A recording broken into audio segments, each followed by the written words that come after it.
আজকে আমরা চলে যাব কুষ্টিয়ার বিখ্যাত পাউরুটি আর মালাই চা খাইতে। আসসালামু আলাইকুম, সবাই কেমন আছেন? কি ভাবছেন সত্যি সত্যি আমি কুষ্টিয়া চলে গেছি? আরে না ভাই, একদম না, এটা আমাদের ময়মনসিংহ শহরে। আজকে আমি একটা অনেস্ট রিভিউ দিব। রিভিউটা হলো পাউরুটি আর মালাই চায়ের। ওদের দোকানের পাউরুটি আর মালাই চাটা আসলেই অনেক মজা ছিল, যতটুকু ভাবি না এর থেকে বেশি ভালো লাগছে।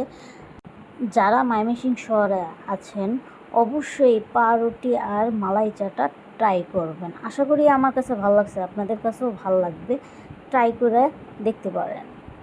পাউরুটি আর মালাই চাটা ছিল 50 টাকা প্রাইস। এই টাকার অনুযায়ী আমার কাছে ওদের পাউরুটি আর মালাই চার টেস্টটা খুবই ভালো লাগছে ভাই। আপনারা যায় ট্রাই করতে পারেন। আর ওদের পরিবেশটা আর ওদের দোকানের গুছানো মানে পরিষ্কার পরিচ্ছন্নতা আরও বেশি সুন্দর ছিল। আর এর থেকে আমার কাছে ভালো লাগছে, ওরা স্টুডেন্ট, ওরা বেকার বসে আছে না, মানে পড়ালেখার পাশাপাশি ওরা কিছু একটা করতেছে। ওদের দোকানের নামটা হলো টি বাইট, এটা হিমু আড্ডার পাশেই। যারা ময়মনসিংহ শহরে আছেন এই কুষ্টিয়ার বিখ্যাত মালাই চার পাউরুটিটা অবশ্যই ট্রাই করবেন। আল্লাহ হাফেজ।